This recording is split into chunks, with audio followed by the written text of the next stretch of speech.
Hi hello नमस्कार, माझं नाव पल्लवी कसबे पीके ladies टेलरिंगमध्ये तुमचं खूप खूप स्वागत आहे। तर आज आपण सुंदर असे बॅकनेक डिझाईन पाहणार आहोत। प्रत्येक वेळेस तेच बॅकना आपण सिंपल बॉर्डर लावतो ना, ते छान नाही वाटत। आपण ह्या पॅटर्नला ना काहीतरी वेगळं करूया। तुम्ही पूर्ण ब्लाउज स्टिचिंग करताना पहा, तुम्हाला समजेल आणि खूप छान पण लुक येतो ह्याचा। पाठीमागच्या भागाची मी पूर्ण कटिंग करून घेतलेली आहे आणि राऊंड शेप देऊन मी ह्याला पूर्ण कट करून घेतलेला आहे। आता कॅनव्हास वरती पण आपल्याला सेम अशा पद्धतीने आखून घ्यायचं आहे। हे पहा, मी पूर्ण आखून घेतलेला आहे। एकदम सावकाश आपल्याला ते कट करून घ्यायचं आहे, व्यवस्थित एकदम राऊंड मध्ये कट करून घ्यायचं आहे।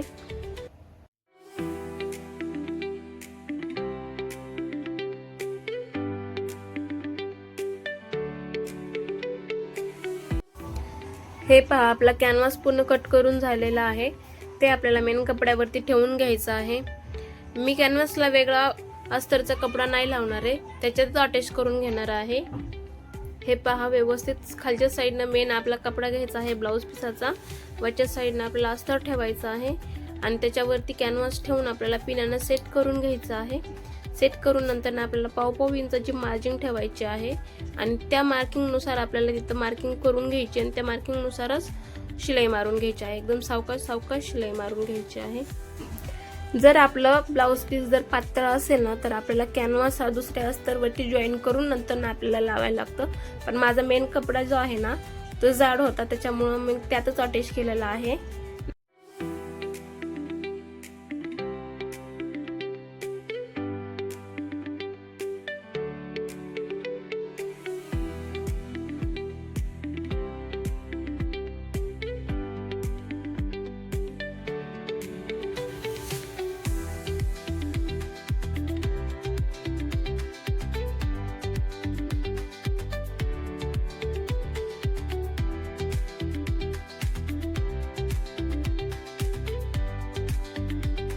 पूर्ण शिलाई मारून झाली आहे आपली।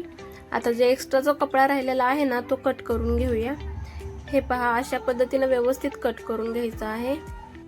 जे आपलं पॅटर्न केलेलं आहे ना, त्याच्यावरती अजिबात कट येऊ द्यायचा नाही, सावकाश सावकाश कट करून घ्यायचं आहे। आणि जे राऊंड मधले जे छोटे छोटेसे ती कट आहेत ना, त्याच्यावरती आपल्याला कट मारून द्यायचे आहेत, व्यवस्थित कट मारून घ्यायचे आहेत। हे पहा, सेम असे राऊंडच्या आतमध्ये बरोबर कट मारून घ्यायचे आहे। शिलाई सोडून कट मारायची आहे, शिलाईवर अजिबात कट येऊ द्यायचा नाहीये। कट मारून झाल्यानंतर ना आपल्याला कॅनव्हास जर आपला जास्त असेल ना, तर तो असा एक्स्ट्राचा तो कट करून घ्यायचा आहे। थोडासाच ठेवायचा, अर्धा इंचापर्यंत ठेवून घ्यायचा। कट करून आपल्याला ती पलटी करायचं आहे। हे पहा, सेम अशा पद्धतीने आपल्याला ते कर्व आहेत ना, ते बाहेर काढायचे आहेत। व्यवस्थित सावकाश सावकाश काढायचे, नंतर एक प्रेस मारून घेऊन त्याला सेट करून घ्यायचं आहे।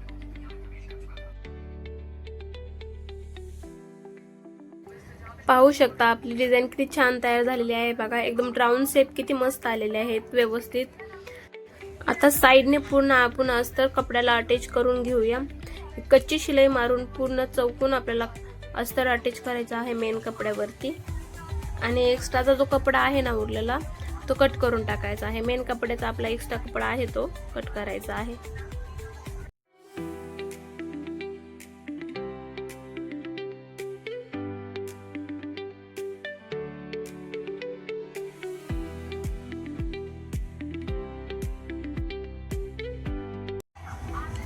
अशा पद्धतीने आपल्याला पाठीमागचे दोन्ही भाग तयार करून घ्यायचे आहेत।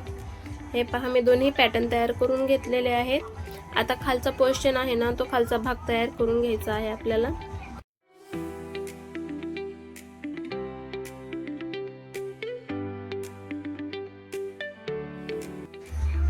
पॅटर्न तयार करण्यासाठी आपल्याला अशा पद्धतीने मार्किंग करून घ्यायची आहे। वरच्या साइडने मी सरासरी 1.5 इंच आणि खालच्या साइडने 1 इंच मार्जिन ठेवून पूर्ण डिझाइन ती आखून घेतलेली आहे, मार्किंग करून घेतलेली आहे। व्यवस्थित त्या मार्किंग प्रमाणेच आपल्याला त्याच्यावरती स्टिच करून घ्यायचं आहे। कपडा आपल्याला फोल्ड करून घ्यायचा आहे, आतमध्ये पलटी करायचा आहे। त्यासाठी मी मेन कपडा हा सरळ ठेवलेला आहे आणि त्याच्यावरती अस्तर ठेवून त्याच्यावरती शिलाई मारून घेतलेली आहे। दोन्ही साइडने शिलाई मारून झाल्यानंतर ना एक्स्ट्रा कपडा कट करून घ्यायचा आहे आणि कट करून झाल्यानंतर छोटे छोटे जे कट मारून घ्यायचे आहेत त्याला आणि कपडा आतमध्ये पलटी करून घ्यायचा आहे.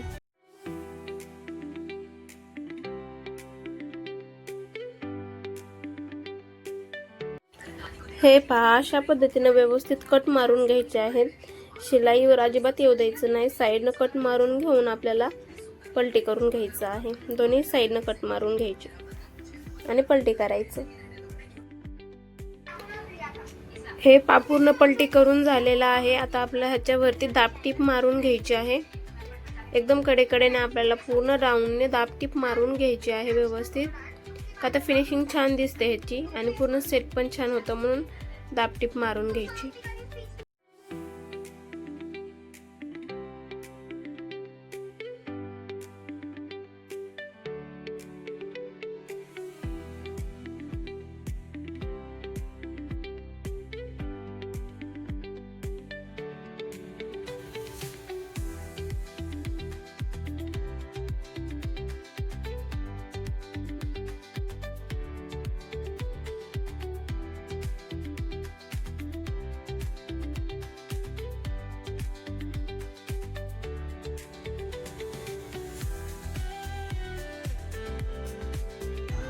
हे पहा आपले दाबटीप मारून झालेले आहे. आता दोन्ही साईडना अर्धा अर्धा इंचाची मार्जिन ठेवून आपल्याला एक रेष आखून घ्यायची आहे. आता आपला पॅटर्न आहे त्याच्यावरती व्यवस्थित सेट करून त्याच्यावरती शिलाई मारता येईल म्हणून हे पहा असं सेट करून बघायचं आहे व्यवस्थित. सेम अशा पद्धतीनेच आपल्याला अटॅच करायचं आहे. त्याआधी आपण कमरपट्टी लावून घेऊया. कमरपट्टीसाठी सरासरी मी 2.25 इंचाची कमरपट्टी घेते.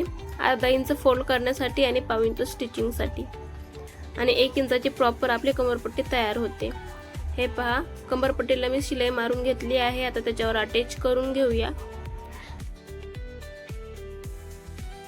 शिलाई मारून झाल्यानंतर ना आपल्याला दाबटीप मारून घ्यायची आहे. त्याच्यावरती एकदम कडेने अस्तरावरती दाबटीप मारून घ्यायची आहे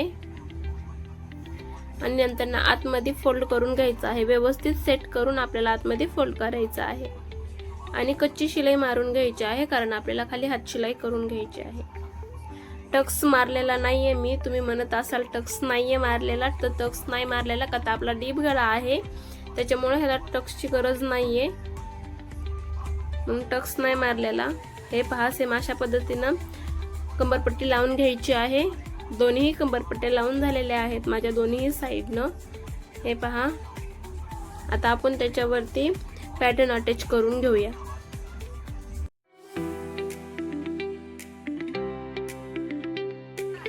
पॅटर्न अटॅच करताना व्यवस्थित बघा तुम्ही कारण कधी कधी लक्षात राहत नाही की आपल्याला कसं अटॅच करायचं ते समजत नाही.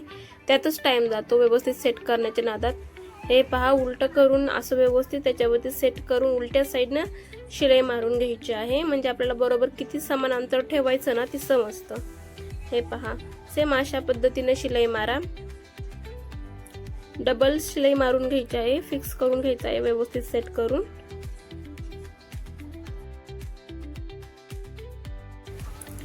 हे पहा अशा पद्धतीने व्यवस्थित शिलाई मारून घ्यायची आहे.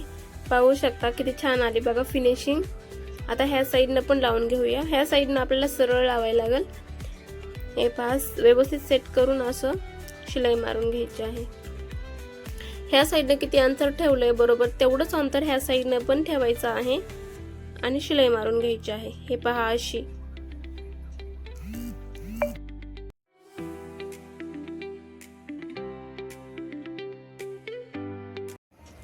पूर्ण शिलाई मारून झालेली आहे. पाहू शकता किती सुंदर दिसतंय.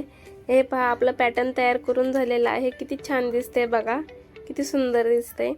सिंपल काटापेक्षा असा कट लावलेला किती मस्त दिसतंय ना. जर तुम्हाला